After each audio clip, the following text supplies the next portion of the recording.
ಅಸ್ಸಲಾಮು ಅಲೈಕುಂ ವರಹಮತುಲ್ಲಾಹಿ ವಬರಕಾತಹು. ಹೇಗಿದ್ದೀರಾ ಎಲ್ಲರೂ ಈಮಾನಿನ ಹಾಲತ್ತಿನಲ್ಲಿ ಇದ್ದೀರಾ ಎಂದು ಭಾವಿಸುತ್ತಾ ಆ ಅಲ್ಲಾಹನ ಕರುಣೆ, ಕಾಳಜಿ, ಪ್ರೀತಿ ಸದಾ ನಿಮ್ಮೊಂದಿಗೆ ಇರಲಿ ಎಂದು ಆ ಅಲ್ಲಾಹನಿನಲ್ಲಿ ದುವಾ ಮಾಡುತ್ತಾ ಇಂದಿನ ವಿಡಿಯೋವನ್ನು ಶುರು ಮಾಡೋಣ. ಇಂದಿನ ವಿಡಿಯೋದಲ್ಲಿ ನಾವು ಹಜರತ್ ಆಯಿಷಾ ಅವರ ಬಗ್ಗೆ ಒಂದು ವಾಕ್ಯವನ್ನು ತಿಳಿಯೋಣ. ಹಜರತ್ ಆಯಿಷಾ ರಜಿಯಲ್ಲಾಹು ಅನ್ಹು ಅವರ ಮೇಲೆ ಯಾವ ಕಳಂಕ ಅಂಟಿಕೊಂಡಿತ್ತು, ಆ ಕಳಂಕವನ್ನು ತೊಳೆಯಲು ಸ್ವತಃ ಅಲ್ಲಾಹನೇ ಹೇಗೆ ಸಾಕ್ಷಿಯಾದನು ಮತ್ತು ಸೂರಾ ನೂರ್ ಯಾರ ಸಲುವಾಗಿ ಅಲ್ಲಾಹನು ಖುರಾನಿನಲ್ಲಿ ಇಳಿಸಿದನು, ಇದೆಲ್ಲವನ್ನು ನಾವು ಇಂದಿನ ವಿಡಿಯೋದಲ್ಲಿ ತಿಳಿಯೋಣ. ಈ ಸಂದರ್ಭ ಹೇಗೆ ಶುರುವಾಯಿತು ಎಂದರೆ, ಒಂದು ದಿನ ಹಜರತ್ ಮುಹಮ್ಮದ್ ಸಲ್ಲಲ್ಲಾಹು ಅಲೈಹಿ ವಸಲ್ಲಂ ಅವರು ಯುದ್ಧವನ್ನು ಮುಗಿಸಿಕೊಂಡು ಮರಳಿ ಸಹಾಬಿಗಳೊಂದಿಗೆ ಎಲ್ಲರೂ ಒಟ್ಟಾಗಿ ವಾಪಸ್ ಮದೀನಾಕ್ಕೆ ತೆರಳುತ್ತಿದ್ದರು. ದಾರಿಯಲ್ಲಿ ಅವರಿಗೆ ಸ್ವಲ್ಪ ಊಟ ನೀರು ಮಾಡಿಕೊಳ್ಳಬೇಕು ಎಂದು ಎಲ್ಲರೂ ಒಂದು ಕಡೆ ವಿಶ್ರಾಂತಿ ತೆಗೆದುಕೊಳ್ಳಲು ದಾರಿಯಲ್ಲಿ ಒಂದು ಕಡೆ ಉಳಿದುಕೊಳ್ಳುತ್ತಾರೆ.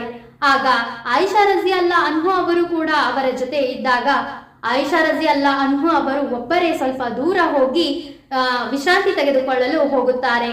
ಆಗ ಆ ಸಮಯದಲ್ಲಿ ಹೋಗುವಾಗ ದಾರಿಯಲ್ಲಿ ತಮ್ಮ ತುಂಬಾ ಬೆಲೆ ಬಾಳುವ ಚಿನ್ನದ ಹಾರವನ್ನು ಕಳೆದುಕೊಂಡು ಬಿಡುತ್ತಾರೆ.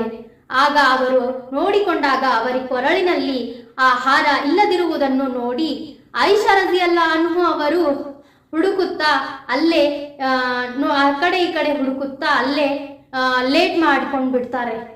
ಅವರು ಅಲ್ಲಿಯೇ ತಡ ಮಾಡಿಕೊಂಡು ವಾಪಸ್ ಮರಳಿ ಅವರು ಎಲ್ಲರೂ ಇರುವ ಜಾಗದಲ್ಲಿ ಬಂದು ನೋಡಿದಾಗ ಅಲ್ಲಿ ಯಾರೂ ಇರುವುದಿಲ್ಲ. ಅಲ್ಲಿಂದ ಎಲ್ಲರೂ ವಾಪಸ್ ಮದೀನಾ ಕಡೆಗೆ ಹೋಗಿ ಬಿಟ್ಟಿರುತ್ತಾರೆ. ಯಾಕೆ ಅಂದರೆ ಆಯಿಷಾ ರಜಿಯಲ್ಲಾಹು ಅನ್ಹು ಅವರು ಪಲ್ಲಕ್ಕಿಯೊಳಗೆ ಪರದೆಯ ಒಳಗೆ ಕುಳಿತು ಹೋಗುತ್ತಿರುತ್ತಾರೆ. ಸಹಾಬಿಗಳಿಗೆ ಆಯಿಷಾ ಅವರು ಪಲ್ಲಕ್ಕಿ ಒಳಗೆ ಇದ್ದಾರೆ ಎಂದುಕೊಂಡು ಸಹಾಬಿಗಳು ಅದನ್ನು ಖಾಲಿ ಇರುವ ಪಲ್ಲಕ್ಕಿಯನ್ನು ತೆಗೆದುಕೊಂಡು ಮುಂದೆ ಹೋಗಿ ಬಿಟ್ಟಿರುತ್ತಾರೆ. ಆಗ ಆಯಿಷಾ ರಜಿಯಲ್ಲಾಹು ಅನ್ಹು ಅವರ ವೇಟ್ ಸ್ವಲ್ಪ ಕಡಿಮೆ ಇರುವುದರಿಂದ ಅವರಿಗೆ ಗೊತ್ತೇ ಆಗುವುದಿಲ್ಲ ಇದರಲ್ಲಿ ಆಯಿಷಾ ರಜಿಯಲ್ಲಾಹು ಅನ್ಹು ಅವರು ಇದ್ದಾರೆ ಎಂದು. ಆ ಪಲ್ಲಕ್ಕಿಯನ್ನು ಹೊತ್ತುಕೊಂಡು ಎಲ್ಲರೂ ಇದರಲ್ಲಿ ಇದ್ದಾರೆ ಎಂದುಕೊಂಡು ಮುಂದೆ ಹೋಗಿ ಬಿಟ್ಟಿರುತ್ತಾರೆ. ಆಯಿಷಾ ರಜಿಯಲ್ಲಾಹು ಅನ್ಹು ಅವರು ಬಂದು ನೋಡಿದಾಗ ಅಲ್ಲಿ ಆ ಸ್ಥಳದಲ್ಲಿ ಯಾರೂ ಇರುವುದಿಲ್ಲ. ಆಗ ಅವರು ತುಂಬಾ ಅವರ ದಾರಿಯನ್ನು ಕಾಯುತ್ತಾ ಎಲ್ಲಿ ನಿಂತಿರುತ್ತಾರೋ ಆ ಜಾಗದಲ್ಲೇ ವಾಪಸ್ ಯಾರಾದರೂ ಬಂದು ಕರೆದುಕೊಂಡು ಹೋಗುತ್ತಾರೆ ಎಂದು ಕಾಯುತ್ತಾ ಅಲ್ಲೇ ಅವರು ರಾತ್ರಿ ಆಗಿರುವುದರಿಂದ ಅಲ್ಲೇ ನಿದ್ದೆಗೆ ಜಾರಿ ಬಿಟ್ಟಿರುತ್ತಾರೆ. ಹಿಂದೆಯಿಂದ ಒಬ್ಬ ಸಹಾಬಿಯವರು ಒಂಟೆಯ ಮೇಲೆ ಬರುತ್ತಿರುತ್ತಾರೆ. ಆಗ ಆಯಿಷಾ ರಜಿಯಲ್ಲಾಹು ಅನ್ಹು ಅವರನ್ನು ದಾರಿಯಲ್ಲಿ ಮಲಗಿರುವುದನ್ನು ನೋಡಿ ಜೋರಾಗಿ ಅಲ್ಲಾಹು ಅಕ್ಬರ್ ಎಂದು ಹೇಳುತ್ತಾರೆ. ಆಗ ಅವರ ಧ್ವನಿಯನ್ನು ಕೇಳಿ ಆಯಿಷಾ ರಜಿಯಲ್ಲಾಹು ಅನ್ಹು ಅವರು ಎಚ್ಚರಗೊಂಡು ತಮ್ಮ ಮುಖದ ಮೇಲೆ ಪರದೆಯನ್ನು ಎಳೆದುಕೊಂಡು ಬಿಡುತ್ತಾರೆ. ಅಷ್ಟೇ, ಅಲ್ಲಿ ಆಯಿಷಾ ರಜಿಯಲ್ಲಾಹು ಅನ್ಹು ಅವರ ಬಳಿ ಆ ಒಂಟೆಯನ್ನು ನಿಲ್ಲಿಸಿ ಅವರು ಆಯಿಷಾ ರಜಿಯಲ್ಲಾಹು ಅನ್ಹು ಅವರನ್ನು ಆ ಒಂಟೆಯ ಮೇಲೆ ಕೂರಿಸಿಕೊಂಡು ಆ ಸಹಾಬಿಯವರು ನಡೆದುಕೊಂಡು ಮದೀನಾಗೆ ತಲುಪುತ್ತಾರೆ. ಮದೀನಾ ತಲುಪುವಷ್ಟರಲ್ಲಿಯೇ ಮಧ್ಯಾಹ್ನವಾಗಿ ಬಿಟ್ಟಿರುತ್ತೆ. ಆಗ ಆಯಿಷಾರವರನ್ನು ಮನೆಗೆ ತಲುಪಿಸುತ್ತಾರೆ. ಈ ಒಂದು ಸನ್ನಿವೇಶವನ್ನು ನೋಡಿ ಒಬ್ಬ ಕೆಟ್ಟ ಮನಸ್ಥಿತಿ ಇರುವ ಮದೀನಾದ ಒಬ್ಬ ಪುರುಷರು ಇದನ್ನು ನೋಡಿ ಇದಕ್ಕೆ ಕಳಂಕದ ಬಣ್ಣವನ್ನು ಹಚ್ಚಿ ಮದೀನಾ ತುಂಬೆಲ್ಲ ಹಬ್ಬಿಬಿಡುತ್ತಾರೆ. ಈ ವಿಷಯಕ್ಕೆ ಒಂದು ಕೆಟ್ಟದಾದ ವಿಷಯವನ್ನು ಮಾಡಿ ಮದೀನಾ ತುಂಬೆಲ್ಲ ಇದನ್ನು ಹರಡಿಬಿಡುತ್ತಾರೆ. ಆಯಿಷಾ ರಜಿಯಲ್ಲಾಹು ಅನ್ಹು ಅವರಿಗೆ ಇದರ ಬಗ್ಗೆ ಅರಿವೇ ಇರುವುದಿಲ್ಲ. ಜನಗಳು ನಿಧಾನವಾಗಿ ಎಲ್ಲರಿಗೂ ಮದೀನಾ ತುಂಬೆಲ್ಲ ಈ ವಿಷಯ ಹರಡಿಬಿಡುತ್ತದೆ. ಮತ್ತು ಅಲ್ಲಿಂದ ಬಂದ ಮೇಲೆ ಆಯಿಷಾ ರಜಿಯಲ್ಲಾಹು ಅನ್ಹು ಅವರು ಸ್ವಲ್ಪ ಅನಾರೋಗ್ಯಕ್ಕೆ ಒಳಗಾಗುತ್ತಾರೆ. ಅವರಿಗೆ ಈ ವಿಷಯದ ಬಗ್ಗೆ ಏನು ಅರಿವು ಇರುವುದಿಲ್ಲ. ನಮ್ಮ ನಬಿ ಸಲ್ಲಲ್ಲಾಹು ಅಲೈಹಿ ವಸಲ್ಲಂ ಅವರು ತುಂಬಾ ನೋವಿನಲ್ಲಿ ಇರುತ್ತಾರೆ ಮತ್ತು ತುಂಬಾ ದುಃಖದಲ್ಲಿ ಇರುತ್ತಾರೆ. ಮೊದಲಿನ ಹಾಗೆ ನಗುತ್ತಾ ಕಳೆಯಿಂದ ಇರುವುದಿಲ್ಲ, ಸ್ವಲ್ಪ ಬೇಜಾರಿನಲ್ಲಿ ಇರುತ್ತಾರೆ. ಇದನ್ನು ಗಮನಿಸಿದ ಆಯಿಷಾ ರಜಿಯಲ್ಲಾಹು ಅನ್ಹು ಅವರು ಇವರು ಯಾಕೆ ನನ್ನ ಹತ್ತಿರ ಮೊದಲಿನ ತರ ಇರುತ್ತಿಲ್ಲ ಎಂದು ಸ್ವಲ್ಪ ಸಂಶಯ ಬರುತ್ತದೆ. ಆಗ ಅವರು ನಾನು ಸ್ವಲ್ಪ ದಿನ ನನ್ನ ತಾಯಿ ಮನೆಗೆ ಹೋಗಿ ಬರುತ್ತೇನೆ ಎಂದು ನಬಿ ಸಲ್ಲಲ್ಲಾಹು ಅಲೈಹಿ ವಸಲ್ಲಂ ಅವರ ಆಜ್ಞೆಯನ್ನು ಪಡೆದುಕೊಂಡು ಆಯಿಷಾ ರಜಿಯಲ್ಲಾಹು ಅನ್ಹು ಅವರು ಆ ಸಮಯದಲ್ಲಿ ತಮ್ಮ ತಾಯಿ ಮನೆಗೆ ಬಂದಿರುತ್ತಾರೆ.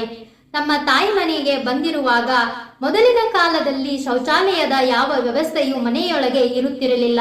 ಹಾಗಾಗಿ ಅವರು ತಮ್ಮ ಸ್ನೇಹಿತೆಯೊಂದಿಗೆ ಶೌಚಾಲಯಗೋಸ್ಕರ ಹೊರಗಡೆ ಹೋಗುತ್ತಾರೆ. ಹೊರಗಡೆ ಹೋದಾಗ ಅವರಿಗೆ ಈ ವಿಷಯದ ಬಗ್ಗೆ ತಿಳಿಯುತ್ತದೆ. ತಮ್ಮ ಮೇಲೆ ಎಂತಹದೊಂದು ದೊಡ್ಡದಾದ ಕಳಂಕ ಅಂಟಿದೆ ಎಂಬ ವಿಷಯದ ಬಗ್ಗೆ ಅವರಿಗೆ ತಿಳಿಯುತ್ತದೆ. ಆಗ ಅವರು ಭೂಮಿಯೇ ಕುಸಿದ ಹಾಗೆ ತುಂಬಾ ನೋವಿನಿಂದ ಮನೆಗೆ ಬರುತ್ತಾರೆ. ಮನೆಗೆ ಬಂದು ತಮ್ಮ ತಾಯಿಯನ್ನು ಕೇಳುತ್ತಾರೆ, ನಾನು ಕೇಳುತ್ತಿರುವುದು ನಿಜಾನ? ನನ್ನ ಮೇಲೆ ಈ ರೀತಿಯಾದ ಅಪವಾದ ಬಂದಿದೆಯಾ ಎಂದು ತಾಯಿಯನ್ನು ಕೇಳಿದಾಗ ತಾಯಿಯೂ ಸಹಿತ ಹೌದು, ಇದು ನಿಜ. ಮದೀನಾದ ಸ್ವಲ್ಪ ಕೆಟ್ಟ ಜನರು ನಮಗೆ ದುಃಖ ಕೊಡಲಿ ಎಂದು ಈ ರೀತಿಯಾದ ಸುಳ್ಳು ಸುದ್ದಿಯನ್ನು ಹಬ್ಬಿಸಿದ್ದಾರೆ ಎಂದು ತಾಯಿಯೂ ಸಹಿತ ಹೌದು ಎಂದಾಗ ಆಯಿಷಾ ರಜಿಯಲ್ಲಾಹು ಅನ್ಹು ಅವರು ತುಂಬಾ ನೋವಿನಿಂದ ಜೋರಾಗಿ ಕಿರಿಚಿಕೊಳ್ಳುತ್ತಾರೆ. ಇವರು ಕಿರಿಚಿರುವುದನ್ನು ಕೇಳಿಸಿಕೊಂಡ ಅಬೂಬಕರ್ ಸಿದ್ದಿಕರವರು ತಮ್ಮ ಮನೆಯ ಮೇಲೆ ಖುರಾನನ್ನು ಓದುತ್ತಾ ಕುಳಿತಿರುವಾಗ ಆಯಿಷಾ ರಜಿಯಲ್ಲಾಹು ಅನ್ಹು ಅವರು ಕಿರಿಚಿರುವುದನ್ನು ಕೇಳಿಸಿಕೊಂಡು ಕೆಳಗೆ ಇಳಿದು ಬಂದು ಏನಾಯಿತು, ಯಾಕೆ ಕಿರಿಚಿದ್ದು ಎಂದು ಕೇಳಿದಾಗ ಆಯಿಷಾರವರ ತಾಯಿ ಅವರು ಹೇಳುತ್ತಾರೆ, ಇವಳ ಮೇಲೆ ಕಳಂಕ ಬಂದಿರುವುದು ಈಗ ತಿಳಿದಿದೆ ಎಂದು ಹೇಳಿದಾಗ ಅಬೂಬಕರ್ ಸಿದ್ದಿಕ್ ಅವರು ಮತ್ತು ಆಯಿಷಾ ರಜಿಯಲ್ಲಾಹು ಅನ್ಹು ಅವರ ತಾಯಿಯವರು ಇಬ್ಬರೂ ಸಹಿತ ಆಯಿಷಾರವರಿಗೆ ಸಮಾಧಾನ ಮಾಡುತ್ತಾರೆ. ನಾವು ಸಮಾಧಾನದಿಂದ ಮೌನವಾಗಿ ತುಂಬಾ ತಾಳ್ಮೆಯಿಂದ ಅಲ್ಲಾಹನ ಒಂದು ಸಹಾಯಕ್ಕೋಸ್ಕರ ಕಾಯೋಣ, ಸರಿಯಾದ ಸಮಯಕ್ಕೋಸ್ಕರ ನಾವು ಕಾಯೋಣ. ಅಲ್ಲಿಯವರೆಗೂ ನೀನು ತಾಳ್ಮೆಯಿಂದ ಇರು, ಆ ಅಲ್ಲಾಹನ ಸಹಾಯ ನಮಗೆ ಬಂದೇ ಬರುತ್ತೆ ಎಂದು ಆಯಿಷಾರವರ ತಂದೆ ತಾಯಿ ಕೂಡ ಅವರನ್ನು ತುಂಬಾ ಸಮಾಧಾನ ಮಾಡುತ್ತಾರೆ. ಯಾರು ಎಷ್ಟೇ ಸಮಾಧಾನ ಮಾಡಿದರೂ ಸಹಿತ ಆ ದಿನಗಳಲ್ಲಿ ಆಯಿಷಾ ರಜಿಯಲ್ಲಾಹು ಅನ್ಹು ಅವರು ತುಂಬಾ ದುಃಖದಲ್ಲಿ ಕಳೆಯುತ್ತಾರೆ. ಅವರಿಗೆ ಸರಿಯಾಗಿ ನಿದ್ದೆ ಬರುತ್ತಿರಲಿಲ್ಲ, ಸರಿಯಾಗಿ ಊಟ ತಿಂಡಿಯನ್ನು ಮಾಡುತ್ತಿರಲಿಲ್ಲ. ಇದೇ ಚಿಂತೆಯಲ್ಲಿ ಅಲ್ಲಾಹನ ಮೇಲೆ ನಂಬಿಕೆ ಇಟ್ಟು ಇನ್ನೂ ಜಾಸ್ತಿ ದುವಾ ಮಾಡುತ್ತಾ ಅಲ್ಲಾಹನ ಸಹಾಯ ಯಾವಾಗ ಬರುತ್ತೆ, ಜಿಬ್ರೈಲ್ ಅಲೈಹಿಸ್ಸಲಾಂ ಬಂದು ಯಾವಾಗ ನಮ್ಮ ನಬಿ ಸಲ್ಲಲ್ಲಾಹು ಅಲೈಹಿ ವಸಲ್ಲಂ ಅವರಿಗೆ ನಿಜಾಂಶ ಹೇಳುತ್ತಾರೋ ಮತ್ತು ಅಲ್ಲಾಹನ ವಹಿ ಬರುತ್ತೆ ಎಂದು ಅಲ್ಲಾಹನ ಸಹಾಯಕ್ಕೋಸ್ಕರ ಕಾಯುತ್ತಾ ಆ ಸಮಯದಲ್ಲಿ ಅವರು ತುಂಬಾ ಅನಾರೋಗ್ಯಕ್ಕೆ ಒಳಗಾಗುತ್ತಾರೆ ಮತ್ತು ಅವರಿಗೆ ಜ್ವರ ಬಂದಿರುತ್ತೆ. ಈ ವಿಷಯ ನಮ್ಮ ನಬಿ ಸಲ್ಲಲ್ಲಾಹು ಅಲೈಹಿ ವಸಲ್ಲಂ ಅವರಿಗೆ ತಿಳಿದು ಅವರು ಆಯಿಷಾರವರ ಬಳಿ ಬಂದು ಮಾತನಾಡಿಸಲು ಅವರ ಬಳಿ ಬಂದಿರುತ್ತಾರೆ. ಆಗ ಆಯಿಷಾ ರಜಿಯಲ್ಲಾಹು ಅನ್ಹು ಅವರು ಮಲಗಿರುವಾಗ ಎದ್ದು ಕುಳಿತಿರುತ್ತಾರೆ. ಇದೇ ಸಮಯದಲ್ಲಿ ನಮ್ಮ ನಬಿ ಸಲ್ಲಲ್ಲಾಹು ಅಲೈಹಿ ವಸಲ್ಲಂ ಅವರು ಅವರ ಮನೆಗೆ ಹೋಗಿರುವಾಗಲೇ ಅಲ್ಲಾಹನ ಕಡೆಯಿಂದ ವಹಿ ಬರುತ್ತದೆ. ಅವರು ವಹಿ ಬರುವಾಗ ನಮ್ಮ ನಬಿ ಸಲ್ಲಲ್ಲಾಹು ಅಲೈಹಿ ವಸಲ್ಲಂ ಅವರು ತುಂಬಾ ಬೆವರಿನಿಂದ ಮತ್ತು ತುಂಬಾ ಬೆವತು ಹೋಗುತ್ತಿದ್ದರು. ಇದನ್ನು ಕಂಡು ಕಣ್ಣು ಮುಚ್ಚಿ ಕುಳಿತುಕೊಂಡು ತುಂಬಾ ಬೆವರುವುದನ್ನು ಕಂಡು ಎಲ್ಲರೂ ಗಾಬರಿಯಾಗುತ್ತಾರೆ. ಇದು ಅಲ್ಲಾಹನ ವಹಿ ಬರುತ್ತಾ ಇದೆ, ಇದರಲ್ಲಿ ಏನು ಇದೆಯೋ, ಇದರಲ್ಲಿ ಅಲ್ಲಾಹನು ಯಾವ ಸಂದೇಶವನ್ನು ಇಟ್ಟಿದ್ದಾನೆ ಎಂದು ಎಲ್ಲರೂ ಕುತೂಹಲದಿಂದ ಕಾಯುತ್ತಿರುತ್ತಾರೆ. ಆಗ ನಮ್ಮ ನಬಿ ಸಲ್ಲಲ್ಲಾಹು ಅಲೈಹಿ ವಸಲ್ಲಂ ಅವರು ವಹಿ ಬಂದ ನಂತರ ಮುಗುಳ್ನಗೆಯನ್ನು ನಕ್ಕು, ಆಯಿಷಾ ನಿನಗೆ ಶುಭವಾಗಲಿ, ಅಲ್ಲಾಹನು ನಿನ್ನ ಪವಿತ್ರತೆಯ ಬಗ್ಗೆ ಸ್ವತಃ ಅಲ್ಲಾಹನೇ ಖುರಾನಿನಲ್ಲಿ ಸೂರ ನೂರನ್ನು ಸಾಕ್ಷಿಯಾಗಿ ಇಳಿಸಿದ್ದಾನೆ. ನಿನ್ನ ಪವಿತ್ರತೆಯನ್ನು ಅಲ್ಲಾಹನೇ ಘೋಷಣೆ ಮಾಡಿದ್ದಾನೆ. ನೀನು ಇನ್ನು ಯಾವುದರ ಬಗ್ಗೆಯೂ ಚಿಂತಿಸಬೇಡ ಎಂದು ನಬಿ ಸಲ್ಲಲ್ಲಾಹು ಅಲೈಹಿ ವಸಲ್ಲಂ ಅವರು ಹೇಳುತ್ತಾರೆ. ಆಗ ಆಯಿಷಾರವರ ತಾಯಿ ಆಯಿಷಾರವರಿಗೆ ಹೇಳುತ್ತಾರೆ, ನೀನು ನಬಿ ಅವರಿಗೆ ಕೃತಜ್ಞತೆಯನ್ನು ಹೇಳು, ನಿನ್ನ ಮೇಲೆ ಕಳಂಕ ಬಂದಿರುವುದನ್ನು ಅವರು ಹೋಗಲಾಡಿಸಿದ್ದಾರೆ ಎಂದಾಗ ಆಯಿಷಾ ರಜಿಯಲ್ಲಾಹು ಅನ್ಹು ಅವರು ಹೇಳುತ್ತಾರೆ, ನಾನು ನಬಿಯವರಿಗೆ ಅಲ್ಲ, ಸ್ವತಃ ಅಲ್ಲಾಹನೇ ನನ್ನ ಪವಿತ್ರತೆಯ ಬಗ್ಗೆ ಘೋಷಣೆ ಮಾಡಿದ್ದಾನೆ, ನಾನು ಅಲ್ಲಾಹನಿಗೆ ಕೃತಜ್ಞತೆ ಹೇಳುತ್ತೇನೆ ಎಂದು ಹೇಳುತ್ತಾರೆ. ಈ ರೀತಿಯಾಗಿ ಅಲ್ಲಾಹನು ಆಯಿಷಾ ರಜಿಯಲ್ಲಾಹು ಅನ್ಹು ಅವರ ಬಗ್ಗೆ ಖುರಾನಿನಲ್ಲಿ ಸೂರ ನೂರ್ನಲ್ಲಿ ಅವರ ಪವಿತ್ರತೆಯನ್ನು ಘೋಷಣೆ ಮಾಡಿದ್ದಾನೆ. ಇದರಲ್ಲಿ ನಾವು ತಿಳಿದುಕೊಳ್ಳಬೇಕಾದದ್ದು ಏನು ಎಂದರೆ, ಯಾವ ಸಮಯದಲ್ಲಿ ಎಂತಹ ಕಷ್ಟ ಬಂದರೂ ಅಲ್ಲಾಹನ ಮೇಲೆ ನಂಬಿಕೆ ಕಳೆದುಕೊಳ್ಳಬಾರದು, ಅಲ್ಲಾಹನನ್ನು ದೂಷಿಸಬಾರದು. ನಮ್ಮ ನಂಬಿಕೆಯನ್ನು ಪ್ರತಿ ಕ್ಷಣವೂ ಗಟ್ಟಿಯಾಗಿ ಇಟ್ಟುಕೊಳ್ಳಬೇಕು. ನಮ್ಮ ಜೀವನದಲ್ಲಿ ಸದಾ ಅಲ್ಲಾಹನ ಸಹಾಯ ಬರುತ್ತೆ ಎಂದು ನಾವು ಗಟ್ಟಿಯಾಗಿ ನಂಬಬೇಕು. ಈ ಒಂದು ಸನ್ನಿವೇಶ ನಮಗೆ ಕಲಿಸಿಕೊಡುತ್ತದೆ.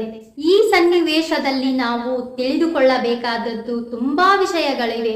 ಅಲ್ಲಾಹನು ಸೂರ ನೂರ್ನಲ್ಲಿ ಎಲ್ಲವನ್ನೂ ಸರಿಯಾಗಿ ನಮಗೆ ತಿಳಿಸಿಕೊಟ್ಟಿದ್ದಾನೆ. ಅದರಲ್ಲಿ ಏನಿದೆ ಎಂದರೆ, ನಾವು ಯಾರದಾದರ ಬಗ್ಗೆ ಕೆಟ್ಟದ್ದನ್ನು ಕೇಳಿದರೆ ಅದು ಸರಿಯೋ ತಪ್ಪೋ ಯಾವುದನ್ನು ನಾವು ಯೋಚಿಸುವುದಿಲ್ಲ. ಅದನ್ನು ಮತ್ತೊಬ್ಬರಿಗೆ ಈ ನಾಲಿಗೆಯಿಂದ ಕೆಟ್ಟ ಮಾತುಗಳಿಂದ ಅವರ ಜೀವನವನ್ನು ನಿಂದಿಸುವ ಹಾಗೆ ನಾವು ಹರಡಿಸುತ್ತಾ ಕೆಟ್ಟ ವಿಷಯವನ್ನು ಹರಡಿಸುತ್ತಾ ಹೋಗುತ್ತೇವೆ. ಈ ರೀತಿ ಮಾಡುವುದರಿಂದ ಇದು ದೊಡ್ಡ ಪಾಪವೆಂದು ಅಲ್ಲಾಹನು ಖುರಾನಿನಲ್ಲಿ ಹೇಳಿದ್ದಾನೆ. ಈ ರೀತಿ ಮಾಡುವ ಬದಲು ನಾವು ಕೆಟ್ಟದ್ದನ್ನು ಕೇಳಿದ ನಂತರ ಅದು ಸುಳ್ಳು ಎಂದು ಯಾಕೆ ತಿಳಿಯಬಾರದು? ನಾವು ಅದು ಸುಳ್ಳಾಗಿರಬಹುದು, ಈ ರೀತಿ ಅವರು ಮಾಡಲು ಸಾಧ್ಯವಿಲ್ಲ ಎಂದು ತಿಳಿದುಕೊಂಡು ನಾವು ಅವರ ಬಗ್ಗೆ ಒಳ್ಳೆಯದನ್ನೇ ಯೋಚಿಸುವ ಸದ್ಬುದ್ಧಿಯನ್ನು ಬೆಳೆಸಿಕೊಳ್ಳೋಣ. ಅಲ್ಲಾಹನು ಇಷ್ಟಪಡುವ ರೀತಿಯಲ್ಲಿ ನಮ್ಮ ಜೀವನವನ್ನು ಬದಲಾಯಿಸು ಎಂದು ಅಲ್ಲಾಹನಿನಲ್ಲಿ ದುವಾ ಮಾಡುತ್ತಾ ನಾವು ಅಲ್ಲಾಹನು ಇಷ್ಟಪಡುವ ರೀತಿಯಲ್ಲೇ ಜೀವನ ಮಾಡಲು ಪ್ರಯತ್ನಿಸೋಣ ಎಂದು ಹೇಳುತ್ತಾ ಈ ವಿಡಿಯೋವನ್ನು ನಾನು ಇಲ್ಲಿಗೆ ಮುಗಿಸುತ್ತಾ ಇದ್ದೇನೆ. ಇದೇ ರೀತಿ ನಾನು ಇನ್ನೊಂದು ವಿಡಿಯೋ ನಿಮ್ಮ ಮುಂದೆ ತರುತ್ತೇನೆ. ಈ ವಿಡಿಯೋದ ಬಗ್ಗೆ ನಿಮ್ಮ ಅನಿಸಿಕೆಗಳನ್ನು ಕಮೆಂಟ್ ಮೂಲಕ ನಮಗೆ ತಿಳಿಸಿ. ಈ ವಿಡಿಯೋ ನಿಮಗೆ ಇಷ್ಟ ಆದಲ್ಲಿ ನಿಮ್ಮ ಆತ್ಮೀಯರೊಡನೆ ಇದನ್ನು ಹೆಚ್ಚು ಶೇರ್ ಮಾಡಿ. ಸಿಗೋಣ ಮುಂದಿನ ವಿಡಿಯೋದಲ್ಲಿ. ಅಲ್ಲಿಯವರೆಗೂ ಅಸ್ಸಲಾಮು ಅಲೈಕುಂ ವರಹಮತುಲ್ಲಾಹಿ ವಬರಕಾತಹು.